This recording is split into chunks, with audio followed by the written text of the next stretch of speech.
ఆడు బంగారం, ఆడు బంగారు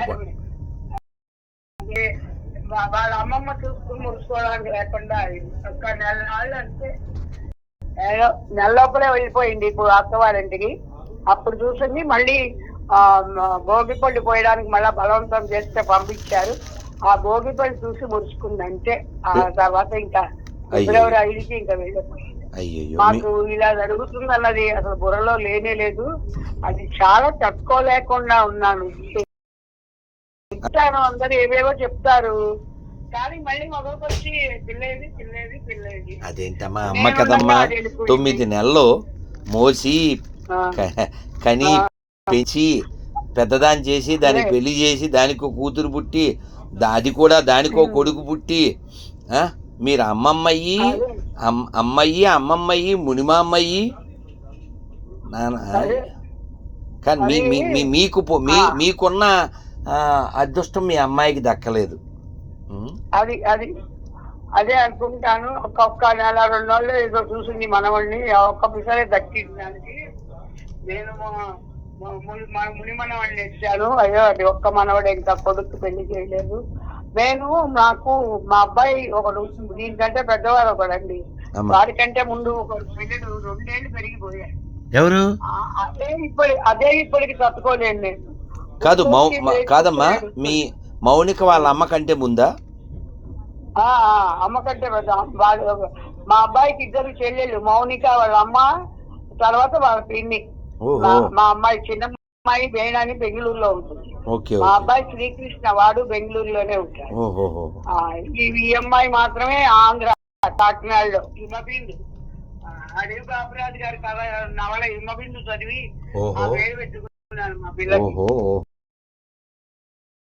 నేను చాలా సత్యనారాయణ గారు మా తాతగారు కలిసి పనిచేశారు ఎస్ఆర్ఆర్ కాలేజీ. ఎవరెవరు? మా తాతగారు కృష్ణాచార్యులు గారు అని, కవిగా కృష్ణాచార్యులు గారు ఎస్ఆర్ఆర్ కాలేజీలో సంస్కృతం లెక్చరర్ గా.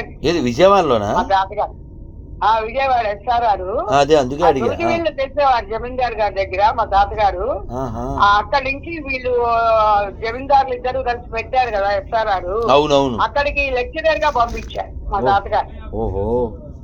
సంస్కృతం లెక్చర్. మా అమ్మ నాన్నగారు సంస్కృత పండితులే, మా నాన్నగారు సంస్కృత పండితులు. ఎస్ఆర్ఆర్ లో చేర్చారు, పెట్టారు. అక్కడి నుంచి విజయవాడ అన్నమాట మా తాతగారు. అది అదంతా ఒకలాంటి లైఫ్ లేదు. కాదు మీరు గారి ప్రభావం నా పేరు భాగ్యం కాదు.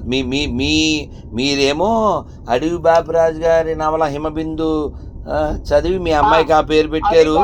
నవల కానీ మీ అమ్మాయి మనవడికేమో హరివంశు, అదో గ్రంథం పేరు కదా. నా పేరు మా తాతగారి పేరు కృష్ణకుమారి. మా తాతగారు కృష్ణాచార్యులు గారు కదా, అందుకని నా పేరు కృష్ణ కలిపారు. పైగా విజయవాడ మా నాయనమ్మ గారి.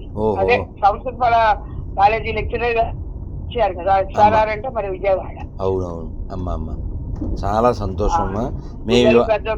మా వారు VGPS ధర్మల్ స్టేషన్ లో చేసి రిటైర్ అయ్యారు. నాకు ఉండడానికి 2 కొడుకులు 2 కూతుళ్ళు. పెద్దవారు 2 ఏళ్లే పెరిగిపోయారు. ఇదిగో 52 ఏళ్ళ వాడినే మర్చిపోలేకుండా ఉన్నాను. ఈ పిల్లని ఎలా మర్చిపోతానో నాకు 75 ఏళ్ళు. ఈ దుఃఖం ఎందుకు పెట్టాడా దేవుడు అనిపిస్తుంది. మర్చిపోవడానికి అందరూ వేరే తిప్పుకోమంటారు కానీ అది తిప్పుకున్నట్టుంటుంది. ఆ తర్వాత మళ్ళీ మామూలు అయిపోతుంది. కాదమ్మా, అది ఎవరెవరో విన్నా కూడా నాకు అది అనుభవించే వాళ్ళకి తెలుస్తుంది, చెప్పే వాళ్ళకి కాదు కదా. అది అనుభవించే వాళ్ళకి వదిలేయాలి అంటారు. ఎలా వదిలేయాలో అర్థం కాదు. ఎలా వదులుతా చిన్న విషయమా అమ్మా. అందుకని మా నాన్నగారు మాట చెప్పేవారు.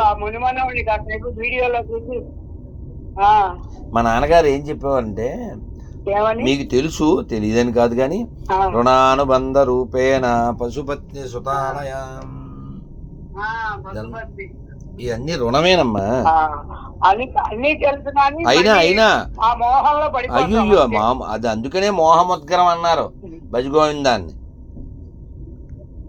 ముద్గరం మోహాన్ని, అదే. మోహం అనేటువంటి అడవిని ముద్గరం గొడ్డలతో నరికేదే భజగోవిందం. అమ్మ అమ్మ చాలా సంతోషం. ఇవాళ మా గురువుగారి పుట్టినరోజు, కాశీ వెళ్తూ ఉన్నాం. అమ్మ మీరు ఆరోగ్యంగా ఉండండి, మనశ్శాంతిగా ఉండండి, మంత్ర జపం చేస్తూ ఉండండి. ఈ రోజు ఏకాదశి, అది తప్పనిసరిగా అమ్మ. హరహర మహాదేవ. అవునవును ఏకాదశి. అమ్మ అమ్మ అమ్మ హరే కృష్ణ. హరే నాకు చాలా ఇష్టం అండి. అది అమ్మ మా మనవరానికి కనపడ్డారు ఈసారి. ఇప్పుడు నాకు నాకు నేను మీరు ప్రాపర్ గా ఉండేది హైదరాబాద్, తిరుపతి అమ్మ. తిరుపతి పేరుకే తిరుపతి, కానీ అలా తిరుగుతూ ఉంటాం. భగవంతుడు అలా తిప్పుతూ ఉంటాడు.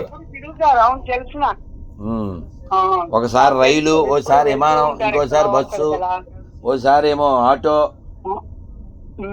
అంతే అమ్మ. అవును అమ్మ ఏది దొరికితే అది అంతే అమ్మ. ఏది దొరికితే అంతే అంతే, నాకేం మొహమాటం లేదు. నేను బాగుందండి, చాలా సంతోషం. అమ్మ అమ్మ అమ్మ హరే కృష్ణ అమ్మ. హరే కృష్ణ అమ్మ. చాలా సంతోషం అండి. ఈసారి ఎప్పుడో కలుసుకోక అమ్మ. హరే కృష్ణ తల్లి. అదే మీరు చిన్నవారే. అయ్యో బలివారు. మీరు చిన్నవారే కానీ అమ్మ అమ్మ కలుసుకోవాలి ఒకసారి. అమ్మ మీరు ఇప్పుడు బందర్లో ఉన్నారా? సరే అండి, చాలా సంతోషం అమ్మ. హరే ఏమండి ఇప్పుడు ప్రస్తుతం మచిలీపట్నంలో. మచిలీపట్నం సంతోషం. మళ్ళీ కలుద్దాం అమ్మ వచ్చినప్పుడు. అమ్మ హరే కృష్ణ. హరే కృష్ణ. హరే కృష్ణ. హరే కృష్ణ. చాలా సంతోషం అమ్మ అమ్మ.